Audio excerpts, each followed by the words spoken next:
Começa agora um programa que traz tudo sobre o livro mais lido em todos os tempos. Apresentamos O Som do Livro.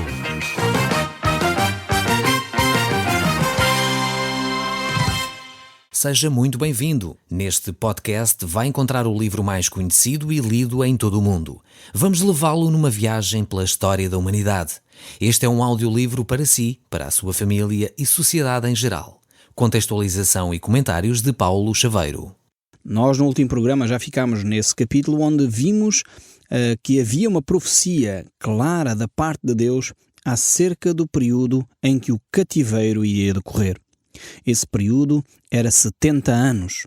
Era necessário que fosse declarado. É interessante ver quando Daniel, um outro profeta e também estadista, escreve o seu livro, diz o texto lá em Daniel que ele descobre, ao ver os livros, os rolos da lei, ao ver a Bíblia, que o período do cativeiro era 70 anos. E isto era uma revelação que deveria ter ficado gravada na mente das pessoas, porque era um período limitado. Deus havia dado uma profecia concreta sobre o tempo em que decorreria este tempo.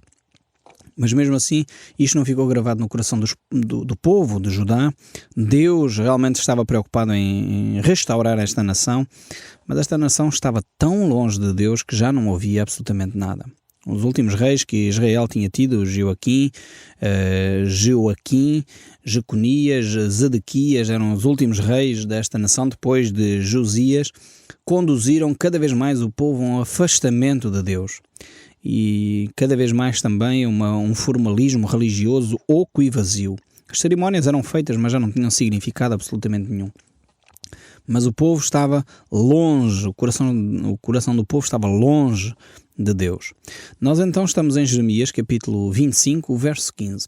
Diz assim ainda o texto bíblico: Porque assim me disse o Senhor, o Deus de Israel, toma da minha mão este cálice de vinho do meu furor e darás de beber dele a todas as nações as quais eu te enviar, para que bebam e tremam e enlouqueçam por causa da espada que eu enviarei para o meio delas. Recebi o cálice da mão do Senhor e dei a beber a todas as nações as quais o Senhor me tinha enviado. Vemos aqui que Jeremias de facto é um homem obediente à voz de Deus. Aquilo que Deus lhe pede para ele fazer, ele realmente faz. E no verso 18 ele vai revelar quais são essas nações a quem Jeremias deveria de visitar. Ele começa pela nação de Judá, cidade de Jerusalém, depois fala também acerca do Egito e depois de todo o misto de gente, de todos os reis, diz o verso 20, da terra de Uz, de todos os reis da terra dos filisteus, Ascalon, Gaza, Ecrom e dos restos de Asdod, Edom, Moab, os filhos de Amon e todos os reis de Tiro e todos os reis de Sidon e todos os reis de terras de além-mar. No fundo, Deus está a dizer que a Babilónia vai se tornar o primeiro império mundial. Ou seja, naquela época os reis eram reis de cidades, eram reis de pequenos territórios. E Deus diz que, através de Jeremias, que todos aqueles territórios iriam ser subjugados pelo rei da Babilónia, Nabucodonosor. E a história, mais uma vez, revela que a Bíblia tem razão. Hoje os achados arqueológicos manifestam exatamente isso, que o grande primeiro império foi o Império Babilónico. E mais uma vez, Deus profetizou isso antes que isso acontecesse. É tremendo as Escrituras. Ainda alguns perguntam porque é que a Bíblia é a palavra de Deus. Eu creio que é óbvio, mas mesmo assim, para esses que têm dúvidas, aqui está mais uma dessas profecias que se concretizou totalmente, se concretizou à letra aquilo que Deus havia dito. Não só o período de 70 anos, foi exato, o período de 70 anos relativamente ao cativeiro da nação de Judá, de Israel, como também todos aqueles povos ali à volta a serem conquistados pelo rei Nabucodonosor, pelo Império Babilónico. O texto prossegue, o verso 30 do capítulo 25 do livro de Jeremias diz: Tu, pois, lhe profetizarás todas estas palavras e lhe dirás: O Senhor lá do alto rugirá, e da sua santa morada fará ouvir a sua voz. Rugirá fortemente contra as suas muralhas, com brados contra todos os moradores da terra. Vemos aqui que outro aspecto interessante deste texto bíblico. Não sei se você se apercebeu disso. Este texto bíblico aqui refere o seguinte: é que Deus não está confinado à nação de Israel. Não sei se apercebeu nestas linhas deste aspecto. É que Deus não é único e exclusivo do povo de Israel. Não, Deus está preocupado com as outras nações ao redor. Deus está preocupado com os outros seres humanos. Algumas pessoas, ao lerem a Bíblia, olham para o Velho Testamento e dizem: ok, Deus ficou ali na nação de Israel. Não, não é verdade. Deus é um Deus universal. É um Deus que é para todos. Para brancos e negros, para amarelos e vermelhos. É um Deus que é para todas as culturas. A europeia, a asiática, a africana ou americana. Deus é um Deus para todos os povos. E mais uma vez aqui neste texto nós vemos exatamente isso. Deus não só olha para a nação de Israel, é verdade que Deus fala muito através desta nação, esperava Deus, podemos dizer assim, entre aspas ou sem aspas, que Deus esperava que a nação de Israel fizesse o seu papel de ser um luzeiro, ser uma luz para as nações, ser um meio pelo qual os outros povos chegariam a um conhecimento mais profundo de Deus. E, infelizmente, Israel não foi. Esse papel foi transferido hoje para a Igreja. E, infelizmente, quando a Igreja se confina ao espaço do seu templo, do seu espaço geográfico, das suas 4 paredes internas de uma sala que se chama Igreja, nós perdemos a objetiva e a razão de ser, de sermos Igreja. O sermos Igreja é para podermos ser sal e luz no mundo, diz Jesus. Então nós temos que ter os nossos horizontes muito mais alargados do que o nosso umbigo. E infelizmente às vezes ficamos muito satisfeitos simplesmente porque dentro das nossas instalações somos relevantes. Mas isso é natural, seria normal sermos relevantes dentro das nossas instalações. A dificuldade é sermos relevantes na nossa sociedade. Por isso devemos ser interventivos, envolvermos-nos nas associações, nas instituições que estão ao nosso redor e influenciar essas mesmas instituições para que haja sal e luz, para que haja mais justiça social, para que haja mais equidade, para que haja de facto valores que são mais universais e são valores cristãos que atinjam todos os moradores da terra. Vemos aqui que Deus tinha um plano para todos os moradores da terra e iria utilizar a Babilónia para essa grande superpotência, a primeira grande superpotência do mundo, para poder de facto tocar e fazer refletir estes povos. O verso 32 diz o seguinte: assim diz o Senhor dos Exércitos, eis que o mal passa de nação para nação, e grande tormenta se levanta dos confins da terra. Realmente Deus está a chamar a atenção de todos os povos ali naquela região, no chamado Crescente Fértil. Temos a consciência perfeita, mais uma vez a história e a arqueologia confirmam os relatos bíblicos de que a civilização se desenvolve naquele chamado Crescente Fértil, ali naquela zona do Médio Oriente. E a Bíblia tem a sua ação exatamente nesse chamado Crescente Fértil.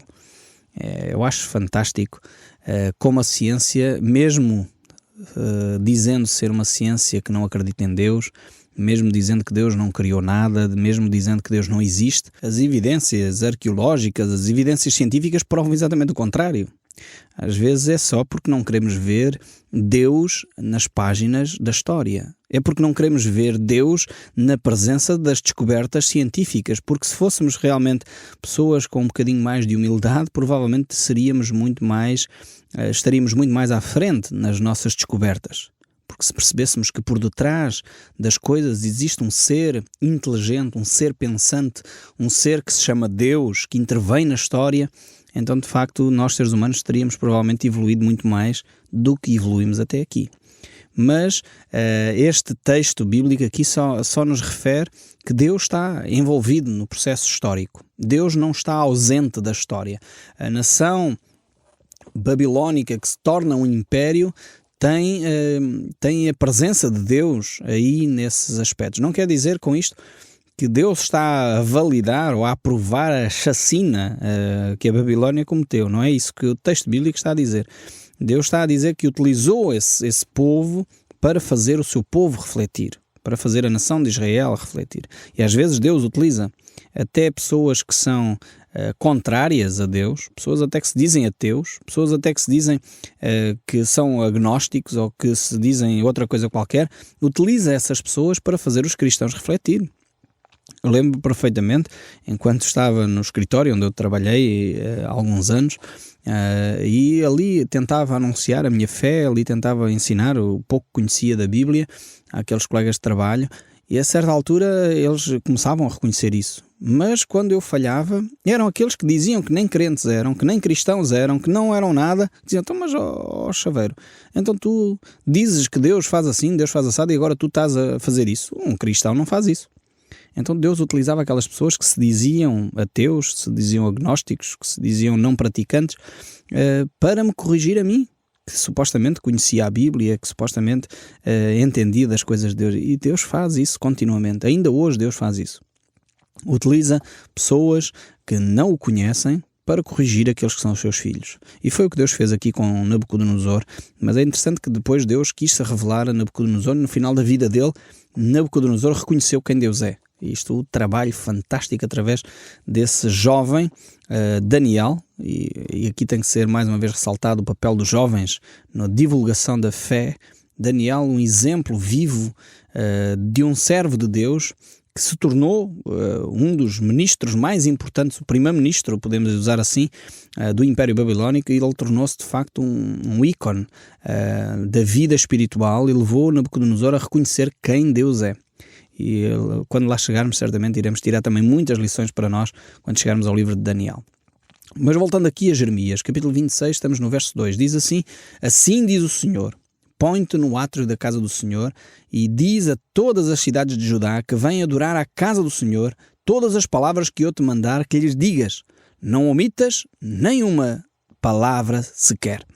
Vemos aqui mais uma vez Deus intervir na vida de Jeremias. Esta mensagem aqui está relacionada com o reino de Zedequias. É as palavras últimas que Deus vai dizer ainda a este povo. E isto mais uma vez revela a preocupação de Deus para com o povo de Judá. Se Deus já não quisesse saber do povo de Judá, Deus simplesmente silenciava. Deus não havia necessidade de ele continuar a falar. Deus já tinha decretado o que deveria ser decretado, o povo já tinha tido as oportunidades para se arrepender e Deus podia dizer, bem, pronto, acabou, eu vou então simplesmente levar o povo para o cativeiro. Mas não, Deus ama profundamente este povo. E Deus diz a Jeremias, não podes omitir nada daquilo que eu quero transmitir a esta nação.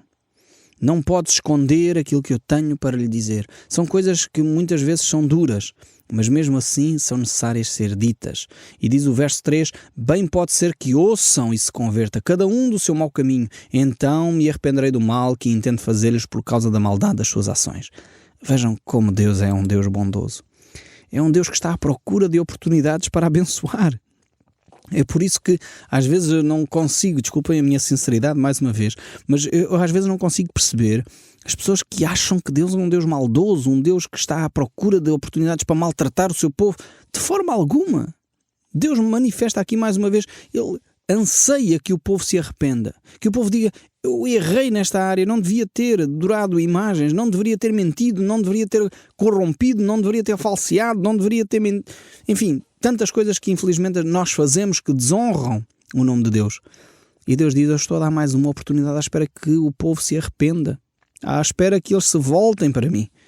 E este é o coração de um Deus amoroso, um Deus que está expresso nas Escrituras. Não é um Deus vingativo, não é um Deus cinzento, não é um Deus maldoso, é um Deus que ama, um Deus que espera, um Deus que se quer relacionar, um Deus que é compassivo, um Deus que é graça, um Deus que nos dá para além daquilo que nós merecemos, porque Ele é bondoso.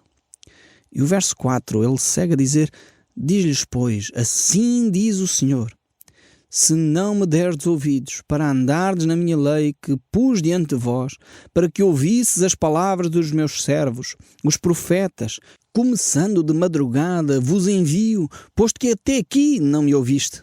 Então farei que esta casa seja como Siló e farei destas cidades maldição para todas as nações da terra. Vejam bem as coisas.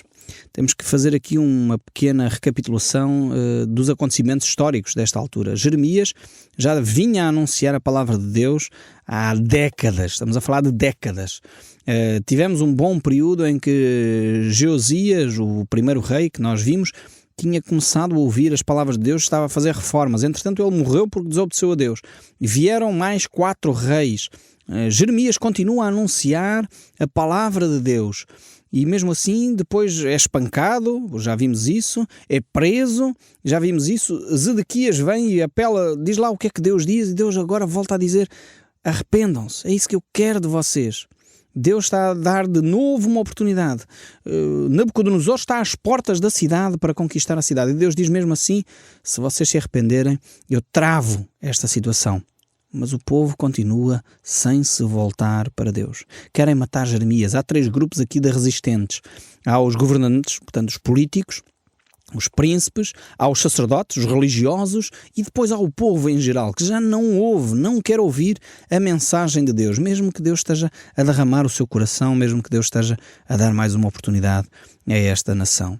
E diz o verso 11, então os sacerdotes, os profetas, falaram aos príncipes e a todo o povo dizendo, este homem é réu de morte porque profetizou contra a cidade, como ouvistes com os vossos próprios ouvidos. Vejam o ridículo. Vejam o ridículo. Mais uma vez, são os religiosos que influenciam o poder político para tentar acabar com a voz de Deus.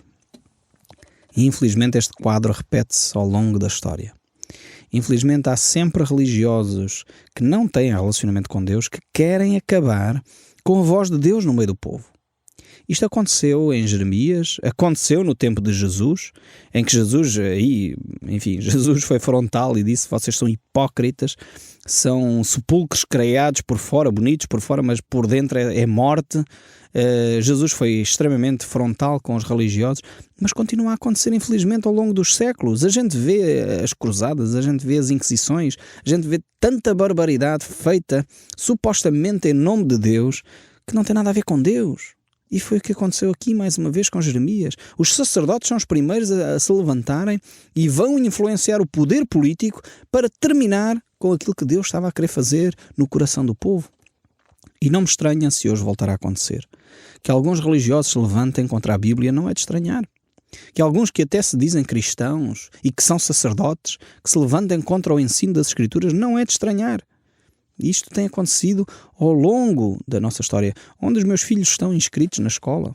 Eu vejo lá que um dos sacerdotes da paróquia se levanta dizendo não, na escola aqui a liberdade religiosa, enfim, é para esquecer um pouco, porque só há a religião moral católica na escola. E as crianças não podem ter outro tipo de confissão religiosa, não podem ter outro tipo de ensino bíblico. Onde está a liberdade, os direitos fundamentais de cada um de nós? Precisamos de aprender. Graças a Deus que isto é uma minoria e que está cada vez mais a desaparecer. Há de facto líderes hoje religiosos que percebem que temos de voltar às Escrituras, que basta de formalismos e de tradições e de monopólios, de jogos e de lobbies político-religiosos que vão influenciando negativamente a nossa nação. Isto já acontecia no tempo de Jeremias. E as pessoas, apesar de mais uma oportunidade que Deus estava a dar à nação de Judá, mais uma vez, os primeiros a querer que essa oportunidade seja perdida são os religiosos. Então cabe-nos a nós, povo, tomar a decisão. Ouvir a voz de Deus e tomar a decisão certa.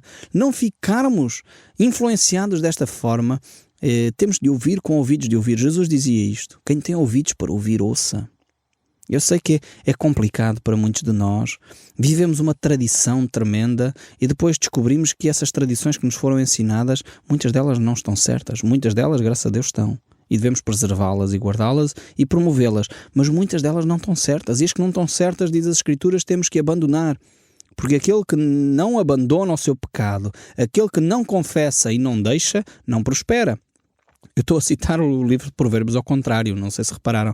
Porque o que a Bíblia diz é aquele que confessa e deixa alcança misericórdia. Prosperará. Mas eu só estou a pôr no sentido contrário, no negativo, para nós percebermos as implicações que é de mantermos pecados culturais, pecados religiosos, que muitas vezes não nos levam a lado nenhum. Este era o estado espiritual da nação de Judá.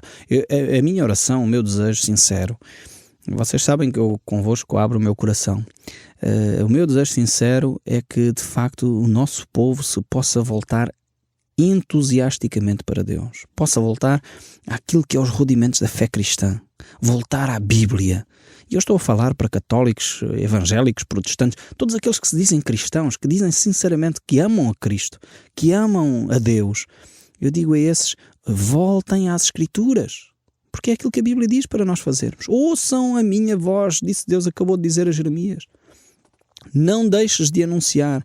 E se nós voltarmos às Escrituras, vamos descobrir quem Deus é. E vamos descobrir a mensagem que Deus tem para nós hoje. E nós hoje precisamos de nos arrepender. Precisamos de voltar à Bíblia, deixar de ouvir este tipo de sacerdotes que influencia o poder político para travar o ensino da palavra de Deus. Basta. Temos que dizer um basta. E então o texto bíblico, vamos voltar aqui ao nosso texto bíblico, temos ainda muitas lições para tirar. E diz o verso 12, falou Jeremias a todos os príncipes e a todo o povo dizendo, o Senhor me enviou a profetizar contra esta casa e contra esta cidade todas as palavras que ouvistes. Agora, pois, emendai os vossos caminhos e as vossas ações e ouvi a voz do Senhor vosso Deus. Então se arrependerá o Senhor do mal que falou contra vós outros. Vejam, até aqui Nabucodonosor está ali com o exército à porta e Deus está a dizer, se vocês se arrependerem, não vai acontecer o que tinha declarado, porque eu sou um Deus de misericórdia. E o texto prossegue, sabei, porém, com certeza, que se me matardes a mim, trareis sangue inocente sobre vós, sobre esta cidade e sobre os seus moradores, porque na verdade o Senhor me enviou a vós outros para me ouvirdes dizer-vos estas palavras. Então disseram os príncipes de todo o povo e aos sacerdotes e aos profetas, este homem não é réu de morte, porque em nome do Senhor, nosso Deus, nos falou. Até isto eles reconhecem. Eles reconhecem que Jeremias falava em nome de Deus, mas não queriam seguir as orientações que Deus tinha dado. E, de facto, é importante nós conhecermos quem Deus é. Percebermos as nossas limitações. É verdade, nós temos limitações. E quando mais conhecemos de Deus, muitas vezes mais dúvidas temos, se calhar. Mas talvez não temos dúvidas sobre o caráter de Deus. Como eu já disse aqui, há caminhos que eu não percebo. Caminhos que Deus escolhe fazer que eu não entendo. Eu tenho que confessar, eu sou limitado, eu sou finito. Deus é infinito, é ilimitado, é todo poderoso. Eu não percebo um Deus assim. Agora eu conheço o caráter de Deus. E o caráter de Deus é bondoso. O caráter de Deus é dar uma segunda oportunidade. O caráter de Deus é ter paciência para connosco. O caráter de Deus é graça em nosso favor. Generosidade, bondade. Este é o caráter de Deus. E quando nós começamos a descobrir este Deus, então podemos realmente relacionar-nos mais com Ele. Alguém dizia que Sócrates afirmava-se ser o homem mais ignorante de Atenas. E os seus discípulos perguntavam-lhe, mas porquê? E ele respondeu aquela famosa e célebre frase, porque eu só sei que nada sei. E realmente quanto a Deus, às vezes acontece isto. Nós ficamos percebidos do quanto nós desconhecemos dos caminhos de Deus, mas ainda do quanto podemos conhecer acerca de quem Deus é. Eu espero sinceramente que nós possamos continuar a ouvir o som deste livro. E nós vemos que, de facto, porque o povo de Israel não se arrependeu, de facto concretizou-se aquilo que Deus havia dito.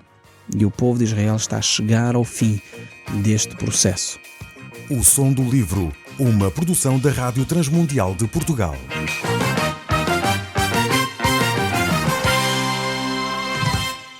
RTM. Conhece todos os nossos programas em rtmportugal.org.